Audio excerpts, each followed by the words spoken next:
আচ্ছা, আমি অনেকগুলো ব্যর্থতার লিস্ট নিয়ে আমি আপনাদের সামনে এসে দাঁড়িয়েছি। অনেকগুলো ব্যর্থতা, ফেইলিওর জুলাইয়ের পরে। আমাদের এক নম্বর ফেইলিওর হচ্ছে যখন একজন শহীদের স্ত্রী আমার কাছে এসছেন, এসে যখন উনি বলছেন বারবার যে আমার স্বামীকে তো আর ফিরাই দিতে পারবেন না, কিন্তু যাদেরকে ধরা হয়েছিল তাদেরকে আবার কোর্ট আবার জামিন দিয়ে দিচ্ছে, তার আবার ঠিক আমার বাড়ির সামনে দিয়ে এখন ঘোরাঘুরি করে, আবার ঠিক আগের মতো করে, ঠিক যেভাবে 5 আগস্টের পূর্বে তাদের দাম্ভিকভাবে তাদের পথ চলা ছিল, ঠিক এখন আগের অবস্থার মতোই তাদের স্বাভাবিক জীবনযাপন করছে। 5 আগস্টের পূর্বের আওয়ামী লীগ যেভাবে স্বাভাবিক অবস্থায় জীবনযাপন করত, এখন এসেও স্বাভাবিক অবস্থায় জীবনযাপন করে। এটা আমাদের ব্যর্থতা। এই ব্যর্থতা আসিফ নজরুল স্যারেরও ব্যর্থতা। আমরা ওনার কাছে জানতে চাই, জানুয়ারি মাসে কথা ছিল ট্রাইব্যুনাল 2 গঠন করার, এটা মে মাস, আজকে মে মাসের 16 তারিখ। আমরা স্পষ্টভাবে আপনার কাছে উত্তর চাই, কেন মে মাসে 16 তারিখ হয়ে যাওয়ার পরেও দ্বিতীয় ট্রাইব্যুনাল গঠন হওয়ার কথা থাকলেও এখনো পর্যন্ত গঠন হয় নাই? আমরা আপনার কাছে জানতে চাই, কারা এই হত্যাকাণ্ডের সাথে জড়িত যে আসামিরা রয়েছে, তারা যখন কোর্টে যায় কোন কোন বিচারক তাদেরকে জামিন দিয়ে দেয়, কারা তারা, এবং এসবের পিছনে কাদের ইন্ধন রয়েছে, সেগুলোকে আপনি আমাদের সামনে প্রকাশ করুন। আপনি বারবার বলেন যে আপনাকে ভিলেন বানানো হচ্ছে, আপনি বারবার বলেন যে আপনাকে মিসআন্ডারস্টুড করা হচ্ছে। তাহলে যে সত্য ঘটনা, আপনাকে যদি কেউ কাজ করতে না দেয়, আপনাকে যদি কাজ করতে কেউ বাধা দেয়, বা আপনাকে কাজ করতে কেউ যদি কোনো ধরনের প্রেসারে রাখে, সেটা আপনি জাতির সামনে উপস্থাপন করুন। আমরা স্পষ্ট করতে চাই, আওয়ামী লীগের বিচার, খুনিদের বিচার ছাড়া, আপনারা যদি মনে করে থাকেন অন্তর্বর্তীকালীন সরকারের উপদেষ্টারা বিচার ছাড়া আপনাদের অন্য কোনো বড় সংস্কার রয়েছেন, তাহলে আপনারা ভুলের মধ্যে রয়েছেন। খুনিদের বিচার হচ্ছে এই অন্তর্বর্তীকালীন সরকারের উপদেষ্টাদের প্রধান এবং প্রথম সংস্কার। আমরা এই সংস্কারটিকেই প্রথমেই দেখতে চাই। এই পাশ থেকে একটা স্লোগান আসছে, আমি এই স্লোগানটার বিরোধিতা জানাই। নির্বাচন না সংস্কার, এই স্লোগানটা সমস্যাজনক স্লোগান। কারণ এই স্লোগানের মধ্য দিয়ে মনে হয় যে আমরা হয় নির্বাচন চাই, না হয় সংস্কার চাই। বিষয়টা এমন না, আমরা দুইটাই চাই। তবে তবে তবে আমরা চাই বিচার হবে, সংস্কার হবে, এই সংস্কার প্রক্রিয়ার মধ্য দিয়ে আমাদের নির্বাচনটা হবে। এখানে আমাদের অভিজ্ঞ রাজনীতিবিদ যারা আছেন, অভিজ্ঞ যারা দীর্ঘ 17-18 বছর ধরে যারা নির্যাতন নিপীড়নের শিকার হয়েছেন, আমার পরিবারের অনেক মানুষ রয়েছেন 17-18 বছর ধরে, আমরা তাদেরকে বাসায় আসতে দেখি নাই। আমার নানা আছেন এখানে, দীর্ঘদিন ধরে বিএনপি রাজনীতি করছেন, আমরা দেখেছি যে পালিয়ে পালিয়ে দীর্ঘ সময় বেড়াতে হয়েছে। আপনাদেরকে মাথায় রাখতে হবে, আওয়ামী লীগ যে নির্বাচন পদ্ধতি বানিয়ে গিয়েছে, এই নির্বাচন পদ্ধতির খেলার মাঠটা শুধুমাত্র আওয়ামী লীগ যেন খেলতে পারে সেই উপযোগী করে সেই মাঠটা বানানো হয়েছে। সেখানে আপনি খেলতে পারবেন না। আপনি আগে সেই মাঠের সংস্কার চাইতে হবে, নির্বাচন পদ্ধতি সংস্কার চাইতে হবে। আপনারা কি অস্বীকার করতে পারবেন যে পদ্ধতির নির্বাচন হয়, সেইখানে একটা ওসি সেখানে নির্বাচন করে দেয়, একটা এসপি নির্বাচন করে দেয়, একটা ইউনো নির্বাচন করে দেয়? তাহলে একই পদ্ধতির যদি আপনার নির্বাচন ব্যবস্থা থাকে, তাহলে এই নির্বাচন এই 5 আগস্টের পরে প্রপার ডেমোক্রেটিক ট্রান্সফরমেশন এই নির্বাচন কমিশনের মধ্য দিয়ে সম্ভব নয়। সেই কারণে আমরা আপনাদেরও সহায়তা চাই, যাতে করে আমাদের একটা যেন প্রপার গ্রহণযোগ্য ফ্রি ফেয়ার অ্যান্ড পার্টিসিপেটের একটা নির্বাচন হয়। সেটার জন্য নির্বাচন কমিশনের সংস্কার নিয়েও আপনারা কথা বলেন। দুঃখজনক বিষয়, আপনারা জানবেন নির্বাচন কমিশন থেকে বলা হয়েছে, আমরা আমাদের থেকে এটা প্রস্তাবনা দিয়েছিলাম, যারা ফেরারি আসামি আছে, যারা গণহত্যার আসামি আছে, তারা যদি নির্বাচনে অংশগ্রহণ করতে চায় তাহলে তারা সশরীরে এসে তারা হচ্ছে পেপার সাবমিট করতে হবে। আপনারা জানেন নির্বাচন কমিশন সেটার বিরোধিতা জানিয়েছে। আমরা নির্বাচন কমিশনের কাছে জানতে চাই যে আপনারা কাদের পারপাস সার্ভ করছেন।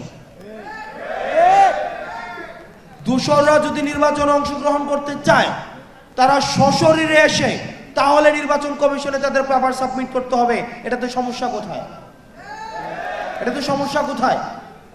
আমরা চাই এই কাঠামো পরিবর্তনের মধ্য দিয়ে আমরা চাই আসিফ নজরুল স্যার থেকে শুরু করে স্যার আমরা আপনার উপরে ভরসা রেখেছি, আপনি দীর্ঘ সময় ভোকাল ছিলেন, শিক্ষার্থীদের পাশে ছিলেন।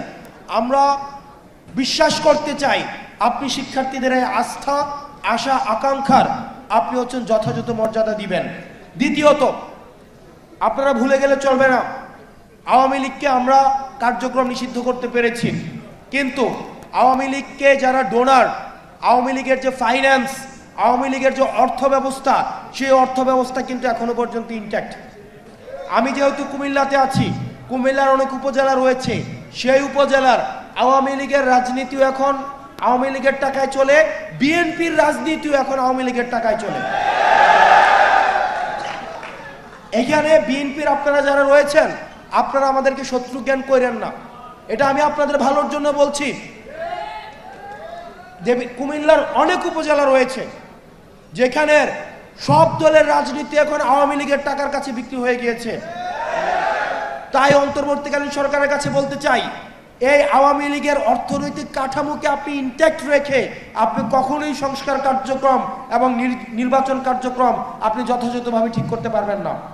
এবং বিএনপির নেতাকর্মী, ত্যাগী নেতাকর্মীরা এখানে যারা রয়েছেন আপনারা কি অস্বীকার করতে পারবেন আওয়ামী লীগের যে পরিমাণ টাকা তাদের রয়েছে অবৈধ উপায়ে ইনকাম করা, আপনি যে ফেয়ার ইলেকশনে আপনি সেখানে যথাযথভাবে আপনি কম্পিট করতে পারবেন?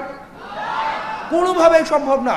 সেই জায়গায় গণতন্ত্রের জন্য, বাংলাদেশের জন্য, পরবর্তী বাংলাদেশের জন্য আমাদের নিজেদের মধ্যে পলিসি নিয়ে আর্গুমেন্ট থাকবে, ডিসকাশন থাকবে, মতবিরোধ থাকবে, কিন্তু সেইখানে কোনোভাবেই গণহত্যার দায়ে অভিযুক্ত আওয়ামী লীগকে আমরা কোনোভাবেই স্পেস দিতে পারি না। সেজন্য অন্তর্বর্তীকালীন সরকারের কাছে আহ্বান জানাবো, আওয়ামী লীগের যে অর্থনৈতিক কাঠামো রয়েছে, আওয়ামী লীগের যে সাংস্কৃতিক কাঠামো রয়েছে, আওয়ামী লীগের অপরাধের বৈধতা উৎপাদনের জন্য যে সাংস্কৃতিক বাহিনী রয়েছে আপনি তাদের সম্পদকে বাজেয়াপ্ত করে সেগুলো জনগণের কল্যাণে সেগুলোকে নিয়োজিত করুন। প্রিয় সহযোদ্ধা, আমরা শুধুমাত্র আওয়ামী লীগ নিয়ে কথা বলি, একই সাথে সাথে আওয়ামী লীগের যে সহযোগী 14 দল জাপা, মনে আছে ভারত থেকে মিটিং করে এসে বলতো যে এবার আমরা সরকারি দল হব নাকি বিরোধী দল হব, এটা আপার সাথে কথা বলে আমরা সিদ্ধান্ত নিব। এই যে 14 দল রয়েছে, এই 14 দল নিয়ে অন্তর্বর্তীকালীন সরকারের কি ধরনের চিন্তা সেটা আপনাকে স্পষ্ট করতে হবে। আমরা অন্তর্বর্তীকালীন সরকারকে আমরা সহযোগিতা করতে চাই, কিন্তু আমরা আশাহত অনেক কাজে আমরা এখনো পর্যন্ত বিচার দেখি নাই, এখনো পর্যন্ত আহতদের সম্পূর্ণ পুনর্বাসন দেখি নাই, কর্মসংস্থান দেখি নাই, এখনো পর্যন্ত বিচারের কোনো অগ্রগতি হয় নাই। আওয়ামী লীগ নিয়ে আপনারা যতক্ষণ না পর্যন্ত আমরা রাস্তায় নেমে এসেছি ততক্ষণ পর্যন্ত আমরা আপনাদের কোনো পদক্ষেপ দেখি নাই। সেই জায়গা থেকে আপনাদের কাছে আমাদের অনুরোধ থাকবে এই ধোঁয়াশাগুলো আপনারা স্পষ্ট করবেন। সর্বশেষ এই বিষয়ে আমাদের কথা হচ্ছে যে অন্তর্বর্তীকালীন সরকার অনেক ক্ষেত্রে কম্প্রোমাইজিং। মানবিক করিডোর নিয়ে আপনি আপনাদের অবস্থান স্পষ্ট করবেন। আমরা কোনোভাবেই আমরা আমাদের দেশের সার্বভৌমত্ব এবং আমাদের এই দেশকে কখনোই কোনো পরাশক্তির কাছে আমরা কোনোভাবে আমরা বন্ধক দিব না। আমাদের এই দেশ ভারতের নয়, ভারতের আধিপত্য থাকবে না, এখানে পিন্ডির আধিপত্য থাকবে না, এখানে কোনো মার্কিন আধিপত্য থাকবে না, কোনো পরাশক্তির আধিপত্যের ক্ষেত্র এই বাংলাদেশকে আমরা কোনোভাবেই হতে দিব না। সুতরাং মানবিক করিডোর নিয়ে যে প্রশ্নগুলো এসছে, এই প্রশ্নগুলো জাতির সামনে এটির যথাযথ স্পষ্ট উত্তর দিয়ে জাতিকে যথাযথ পথ প্রদর্শন করুন। এবং এই মানবিক করিডোর নিয়ে অন্তর্বর্তীকালীন সরকারের অবস্থান আমরা স্পষ্ট একটা অবস্থান দেখতে চাই, ধোঁয়াশার মধ্যে আমরা থাকতে চাই না। এবার এই প্রোগ্রামটি করা হয়েছে বৈষম্য বিরোধী ছাত্র আন্দোলনের ব্যানারে। বৈষম্য বিরোধী ছাত্র আন্দোলন 5ই আগস্টের পর থেকে আমরা নিরলসভাবে চেষ্টা করছি, আমি এই সংগঠনের আহ্বায়ক ছিলাম, আমরা চেষ্টা করছি এটাকে রিঅর্গানাইজ করা, কিভাবে প্রো পিপল করা যায়। আমাদের অনেক সীমাবদ্ধতা রয়েছে, আমরা চেষ্টা করছি। আপনাদের কাছে আহ্বান থাকবে বৈষম্য বিরোধী ছাত্র আন্দোলনের ব্যানারটা এটা যেন কোনোভাবেই এটাকে কেউ ব্যক্তিভাবে প্রশাসনিকভাবে, আমরা অনেক দুঃখজনক খবর পাই এই বৈষম্য বিরোধী ছাত্র আন্দোলনের ব্যানারকে ব্যবহার করে অনেকে তদবির কাজে জড়িয়ে গিয়েছেন। মনে রাখতে হবে বৈষম্য বিরোধী ছাত্র আন্দোলন সহ এই গণঅভ্যুত্থানে যারা জড়িত, আপনাদের কাজ তদবির করে প্রশাসনে দরজায় ঘোরা না। আপনাদের প্রতিনিধি হিসেবে, এই গণঅভ্যুত্থানের প্রতিনিধি হিসেবে 2 জন ছাত্র উপদেষ্টা রয়েছেন। আমরা আপনাদেরকে অনুরোধ করব যাতে করে আপনাদের বিরুদ্ধে কোনো ধরনের নেতিবাচক মতামত দেওয়া যায় বা মন্তব্য করা যায় এমন কোনো কর্মকাণ্ডে আমরা কখনোই জড়িত হব না। সেজন্য প্রশাসনকে বা স্থানীয় সরকারকে যদি আমরা কোনোভাবে সহায়তা করতে পারি আইন শৃঙ্খলা রক্ষা করার ক্ষেত্রে, আমরা আইন শৃঙ্খলা রিস্টোর করার ক্ষেত্রে তারা যদি আমাদের হেল্প চায় তাইলে আমরা হেল্প করব, নচেত আমরা কোনো কাজে ইন্টারফেয়ার করা থেকে বিরত থাকব। 2 নম্বর বিষয়, আপনারা একটু রিঅর্গানাইজ করতে হবে নিজেদেরকে। আপনারা শিক্ষা প্রতিষ্ঠানগুলোতে যান, সাধারণ মানুষের কাছে যান, তাদের কি প্রয়োজন সেটা শোনার চেষ্টা করেন। আহত শহীদ পরিবারের কাছে যান, আহত শহীদ পরিবারের চিন্তাগুলোকে, আহত শহীদ পরিবারের কষ্টগুলোকে, তাদের প্রয়োজনগুলোকে, তাদের প্রত্যাশাগুলোকে প্রাপ্তির মধ্য দিয়ে একটা যুগপথ মিলনের আপনারা চেষ্টা করেন। এবং আপনাদের প্রথম এবং প্রধান এখন বর্তমানে কাজ হচ্ছে আহত শহীদ পরিবারের প্রয়োজনগুলোকে পূরণ করা। 2 নাম্বার, বিচার এবং সংস্কারকে যাতে ত্বরান্বিত হয় সেই দাবিগুলোতে নিয়ে আপনাদের কথা বলা। দুঃখজনক বিষয়, আপনাদেরকে যখন দেখি বা আপনাদের বিভিন্ন বিষয় যখন আমাদের কাছে আসে যে আপনারা বিভিন্ন বিষয়ে, হয়তো সবাই না, কিছু মানুষ নিজ স্বার্থ হাসিল করার জন্য এই কাজগুলো করছেন, তখন এই বিষয়গুলোকে আমাদেরকে অনেক বেশি আশাহত করে। তো আপনারা এই বিষয়গুলোতে সচেতন থাকবেন। সর্বশেষ, আমাদের আগামী আর 26 দিনের মধ্যে এই অন্তর্বর্তীকালীন সরকার আমাদেরকে কথা দিয়েছেন যে 26 দিনের মধ্যে আমাদের জুলাই ঘোষণাপত্র দিবেন। আমরা এই বিষয়ে ওয়াচফুল রয়েছি। আর 26 কর্মদিবসের মধ্যে যদি জুলাই ঘোষণাপত্র না আসে এবং জুলাই ঘোষণাপত্রে যদি এই জুলাই ঘোষণাপত্রে আমাদের আকাঙ্ক্ষার প্রতিফলন না ঘটে তাহলে কিন্তু আবার আমরা রাস্তায় নামতে বাধ্য হব। প্রিয় সহযোদ্ধা, আমাদের নিজেদের মধ্যে ঐক্যবদ্ধ থাকতে হবে।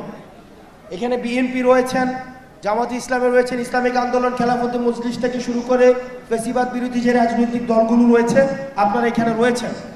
আপনাদেরকে মাথায় রাখতে হবে আমাদের ঐক্যে যদি ফাটল ধরানো যায় তাহলে লাভটা কার? আমাদের ঐক্য যদি ফাটল ধরানো যায় তাহলে লাভটা হচ্ছে যারা এই দীর্ঘ 1.5 দশকের বেশি সময় ধরে আমাদেরকে শাসন করেছে, শোষণ করেছে, তাদের লাভ। সেজন্য যে কোনো মূল্যে আমাদেরকে ঐক্যবদ্ধ থাকতে হবে। বিশেষ করে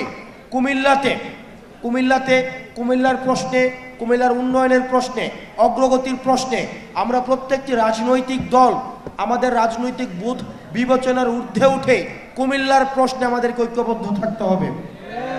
এবং একটা দুঃখজনক বিষয় যে আমি যখন বিভিন্ন জায়গায় যাই, মানুষ আমাকে বিভিন্ন বিষয়ের দাবিগুলো জানায়, তো আসলে কি ওই ধরনের ক্ষমতা আমার নাই। আসলে এই যে আমার কাছে মনে হয় আসলেই যদি আমার এত ক্ষমতা থাকতো, আমার রেসপন্সিবিলিটি আছে কিন্তু আমার কোনো অথরিটি নাই। এই জুলাই গণঅভ্যুত্থানের পরে মানে এটা খুবই কষ্টের একটা বিষয়, রেসপন্সিবিলিটি উইদাউট অথরিটি। আজকে দেখেন কোনো একটা কাজ, কোনো একটা আন্দোলন হচ্ছে, সেখানে গিয়ে আমি কিছু করে দিতে পারছি না। যদি যাই তাহলে বলা হয় কোন কারণে আপনি এখানে আসছেন, আপনি এখানে আসবেন কেন, আসবে উপদেষ্টারা। আবার যদি না যাই তাহলে আপনি আসলেন না কেন। মানে এটা হচ্ছে এক ধরনের, মানে এটা একটা খুব পেইনফুল একটা বিষয়। আপনার রেসপন্সিবিলিটি থাকে কিন্তু অথরিটি থাকে না। তো সেই জায়গা থেকে যে দাবিগুলো এসছে কুমিল্লার বিষয়ে, এই বিষয়গুলো নিয়ে ইতিমধ্যে আমরা কাজ শুরু করেছি। আমরা বিশ্বাস করি, আমরা ভরসা রাখতে চাই এই নির্বাচনের আগেই এই অন্তর্বর্তীকালীন সরকারের অধীনেই কুমিল্লা নামে এই বিভাগ হবে এবং আমরা আপনাদেরকে সাথে নিয়েই আমরা এই কুমিল্লা নামে বিভাগ করব। দ্বিতীয়ত যে ইনফ্রাস্ট্রাকচারাল যে বিষয়গুলো রয়েছে, এয়ারপোর্টের কথা, ইপিজেটের কথা, কর্মসংস্থানের কথা, এই বিষয়গুলো এগুলো হচ্ছে ডুয়েবল, এগুলো হচ্ছে প্র্যাগম্যাটিক দাবি এবং এই বিষয়গুলো হচ্ছে পর্যালোচনার মধ্যে রয়েছে। আমরা আশা করি এগুলো হচ্ছে ধাপে ধাপে হয়ে যাবে। দিন শেষে আমাদের কুমিল্লা মাথায় রাখতে হবে, কোনো কারণে যদি আওয়ামী লীগ ফেরত আসে, কুমিল্লাকে একটা আলাদা স্টেট বানাই দিয়ে আমাদেরকে আলাদা করে দিবে, এটা আপনাদেরকে নিশ্চিত থাকতে পারেন। কারণ কুমিল্লা হচ্ছে হাসিনার এবং হাসিনার বাবার দুইজনের দিবা এবং রাত দুইটারই হচ্ছে দুঃস্বপ্ন ছিল হচ্ছে কুমিল্লা। এবং আমরা কুমিল্লার দলমতের ঊর্ধ্বে উঠে একই সাথে সাথে এটাও সত্য, কুমিল্লার মানুষ অন্যায়ের বিপক্ষে যারা সামনে থেকে নেতৃত্ব দেয়, একদম ইতিহাসের প্রত্যেকটি স্তরে স্তরে কুমিল্লার মানুষ ব্যক্তি স্বার্থের ঊর্ধ্বে উঠে আমরা সামনে থেকে নেতৃত্ব দিয়েছি। আবার একই সাথে সাথে এটাও সত্য বলেছে, আমরা নেতৃত্বের সময় আমরা সামনে থাকি, কিন্তু প্রাপ্তির সময় আমরা থাকি না। কারণ আমরা অন্যান্য জেলার মতো তদবির বা এই বিষয়গুলো নিয়ে আমাদের নিজেদের মধ্যে সংকোচ ফিল হয়। আমরা যখন দেওয়ার সময় আসে তখন সারা দেশটাকে একসাথে ভাবি। সেই জন্য আমরা চিন্তা করে আমাদের একটা অন্তর্ভুক্তিমূলক উন্নয়ন হোক, আমাদের কুমিল্লাকে নিয়ে যেমন ভাবতে হবে, সারা দেশকে নিয়ে তেমন ভাবতে হবে। আমরা একসাথে আমরা আমাদের প্রত্যাশিত বাংলাদেশ গড়ব। এই প্রত্যাশিত বাংলাদেশ গড়ার পূর্বে আমাদের যে কাজটি করতে হবে, আমাদেরকে ঐক্যবদ্ধ থাকতে হবে। সর্বশেষ আমাদের যে জগন্নাথ বিশ্ববিদ্যালয় যেটি হচ্ছে, আমরা বারবার করে দেখছি জগন্নাথ বিশ্ববিদ্যালয়কে আমাদের অনেক সহপাঠী ওখানে রয়েছে, আমার শিক্ষার্থী ওখানে রয়েছে, আমাদের সিনিয়র ভাইরা ওখানে রয়েছে। আমরা দেখেছি জগন্নাথ বিশ্ববিদ্যালয়কে সব সময় একটা হচ্ছে মূলা ঝুলিয়ে দেওয়া হয়। একদম আমরা দেখেছি শুধুমাত্র এই সরকারের সময় না, আগের সরকার থেকেও আমরা দেখেছি। এই অন্তর্বর্তীকালীন সরকারকে বলবো, এই তালবাহানা না করে এই 20,000 শিক্ষার্থীর যে দাবি রয়েছে, তাদের দাবি খুবই মৌলিক দাবি। তাদের হল লাগবে, তাদের হচ্ছে থাকার জায়গা লাগবে, শিক্ষার সুন্দর পরিবেশ লাগবে।